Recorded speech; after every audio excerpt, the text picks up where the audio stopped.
बहुत ही विद्वान शिक्षकगण और मेरे बहुत प्यारे बच्चों, मार्च 2015 का वो दिन था कि जब मैंने इस विद्यालय को ज्वाइन किया था और आज पलक झपकते ही करीब 7.5 साल बीत गए। पर इन 7.5 सालों की जो यादें हैं वो कभी मिटने वाली नहीं है। जिन स्टाफ के साथ भी मैंने काम किया, जो भी बच्चे यहाँ पर पढ़कर पास आउट हुए, हमेशा हमेशा के लिए मेरे साथ जुड़ गए हैं वो यादों के रूप में। मुझे आज भी याद है कि जब मैंने ज्वाइन किया था, करीब पहले 1-2 साल तक जिस भी टूर्नामेंट में हमारे बच्चे पार्टिसिपेट करने जाते थे, चाहे वो खेल की प्रतियोगिता हो, चाहे वो कल्चरल प्रोग्राम हो, जो कि पहले सोशल साइंस एग्जीबिशन का नाम जिनको दिया जाता था, हमारे बच्चे जहां पर भी जाते थे तो दूसरी जो बड़ी जगहों से, सो कॉल्ड बड़ी जगहों से जो बच्चे आते थे, चाहे वो कटक के हों, भुवनेश्वर के हों, बालेश्वर के हों, वो हमारे बच्चों से जब मिलते थे तो अपने ग्रुप में आके बच्चों से पूछते थे तुम कौन सी स्कूल के हैं हो, और बच्चे बताते थे कि हम केंद्रीय विद्यालय मुर्गाबाड़ी से आए हैं। तो उसी समय बहुत जोर का ठहाका लगाकर हंसते थे, हंसी उड़ाते थे, क्योंकि उनको वो नाम जो जगह के कारण पड़ा था, मुर्गाबाड़ी, उस नाम की वो खिल्ली उड़ाने की कोशिश करते थे। लेकिन जैसे कहा भी गया है, नाम में क्या रखा है। और ये केवल बच्चों के साथ नहीं, मेरे साथ भी होता है। एक कटाक्ष भरे लफ्ज में कहा जाता था कि तुम्हारे स्कूल का नाम तो बहुत मानसर लगता है, गंध आती उस नाम से। लेकिन फिर से मैंने कहा कि नाम में क्या रखा है। और ज्वाइन करने के 1.5-2 साल बाद में जब हमारे बच्चे हर प्रतियोगिता में अपना परचम लहराने लगे, एकेडमिक्स में धीरे धीरे आगे बढ़ने लगे, तो आज वो दिन है कि जब भी आप कहीं प्रतियोगिता में पार्टिसिपेट करने के लिए जाएं और आप जब दूसरे बच्चों को या टीचर को बताएंगे कि मैं केंद्रीय विद्यालय मुर्गाबाड़ी से आया हूं, तो उनकी नजरें आदर के साथ भर जाएंगी, क्योंकि ये एक ब्रांड नेम बन चुका है।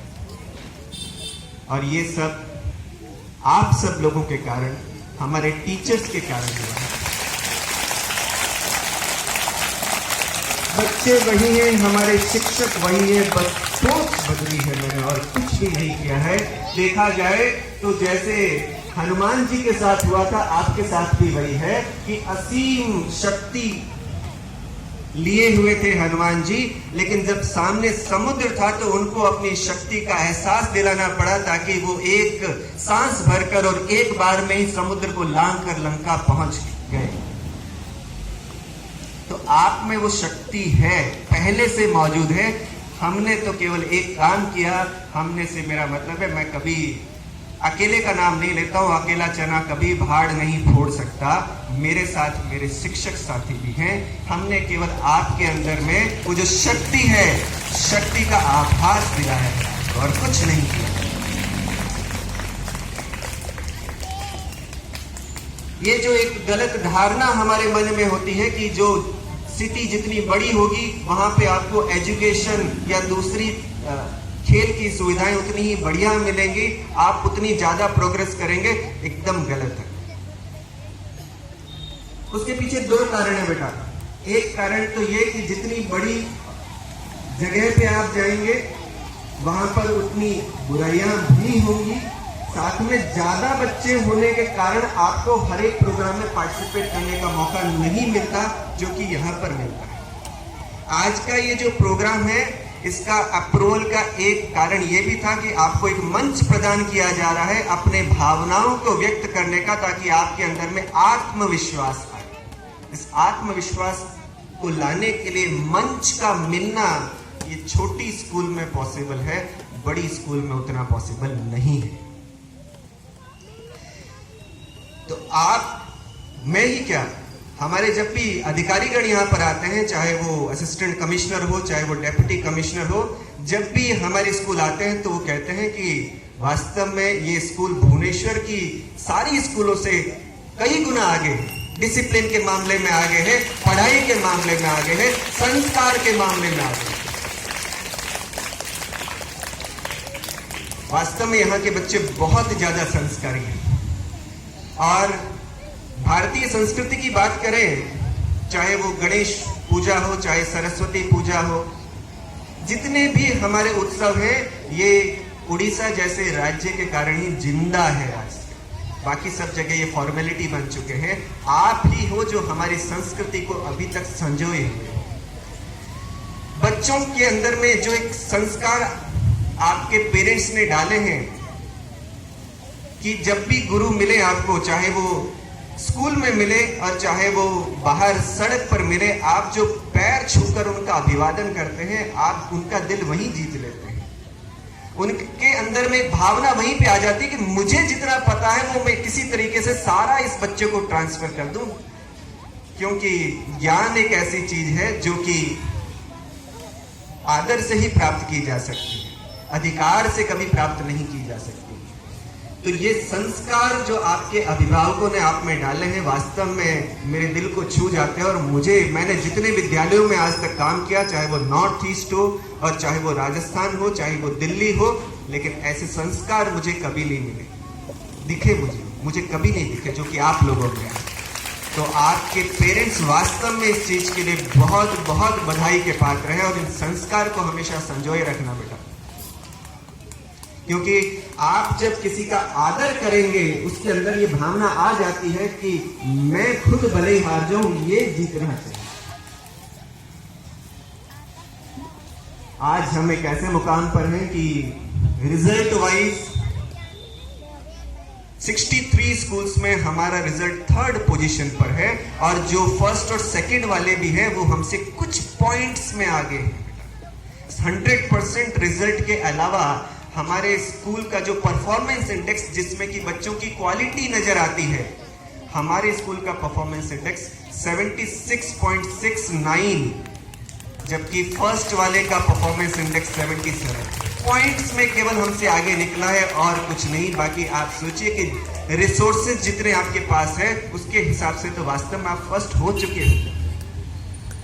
अभी कुछ दिनों बाद में जब प्रिंसिपल कॉन्फ्रेंस होगी और हमारी मैडम वंदना मैडम हमारे विद्यालय की तरफ से उसको जब अटेंड करेंगी, और जब स्क्रीन पर बड़े पर्दे पे आपके विद्यालय का नाम आएगा, चाहे वो सोशल साइंस का रिजल्ट हो जो कि पूरे रीजन में हमारा 3rd है, चाहे वो मैथमेटिक्स का रिजल्ट हो, चाहे वो इंग्लिश का रिजल्ट हो, हिंदी का रिजल्ट हो, आर्टिफिशियल इंटेलिजेंस 1st पोजीशन पे है हमारे विद्यालय।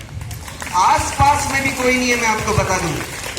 परफॉर्मेंस इंडेक्स 80, और जबकि सेकंड नंबर पे जो है उसका परफॉर्मेंस इंडेक्स 60। पूरे 20 पॉइंट का गैप, ये कोई आसान नहीं होता। जहां तक स्पोर्ट्स के मेडल की बात हो, 26 मेडल्स हमारे विद्यालय ने प्राप्त किए थे रीजनल लेवल पर। पिछली बार जब वो स्पोर्ट्स प्रतियोगिता हुई थी, उसमें से अधिकांश गोल्ड थे, क्योंकि हमारे बच्चे वास्तव में सोना बन चुके हैं। इतने छोटे से विद्यालय के बावजूद नेशनल लेवल पर 3 बच्चों का सिलेक्शन होना, और नेशनल लेवल पर भी सेलेक्ट होने के बाद SGFI में सिलेक्शन होना 2 बच्चों का। वास्तव में आप लोगों की मेहनत, आपका टैलेंट है जो कि पूरे राष्ट्रीय पटल पर छाया है बेटा। SGFI में आपको बता दूं, school games federation of India, जितने भी इंडिया में स्कूल्स हैं, चाहे वो केंद्रीय विद्यालय हो, नवोदय विद्यालय हो, स्टेट गवर्नमेंट की स्कूल हो, चाहे वो प्राइवेट विद्यालय हो, उन सारे विद्यालयों की नेशनल लेवल के कंपटीशन से जब बच्चे सेलेक्ट होकर आते हैं तो वो SGFI में पार्टिसिपेट करते हैं। This is the highest level competition in sports. तो जब इस हाईएस्ट लेवल के कंपटीशन में हमारे विद्यालय के बच्चे पार्टिसिपेट कर रहे हैं, जिसकी स्ट्रेंथ मात्र 450 है, इसका मतलब हमने तो लोगों का दिल जीत लिया है, और ये सब आपके कारण।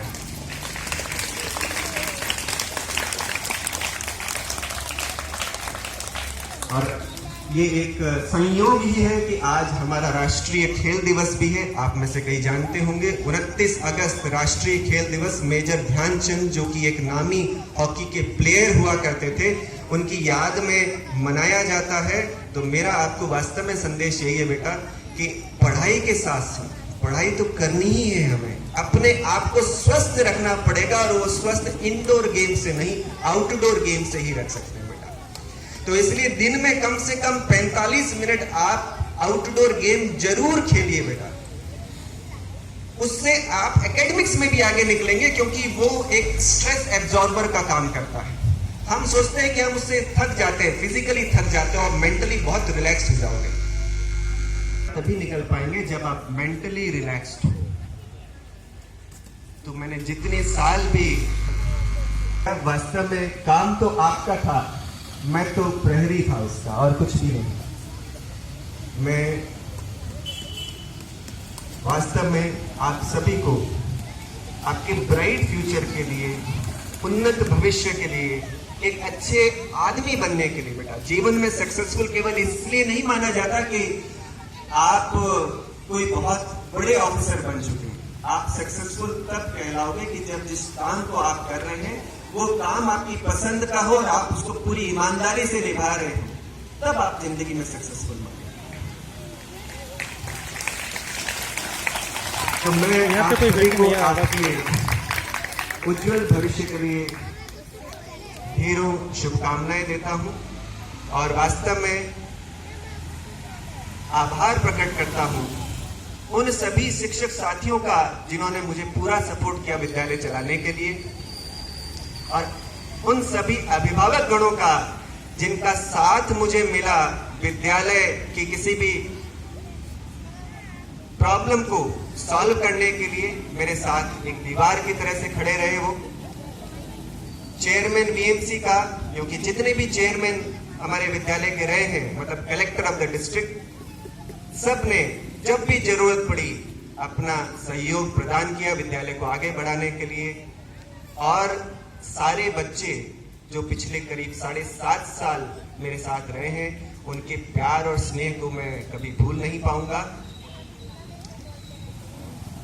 यहाँ पे पिछले 7 सालों में उड़िया समझना करीब 90% सीख चुका हूँ। बोलना उतना ज्यादा आता नहीं, फिर भी मैं केवल यही कहूंगा कि तमु सबे पिला मणो खूब भालो आछे। तमु सबु पिला मणो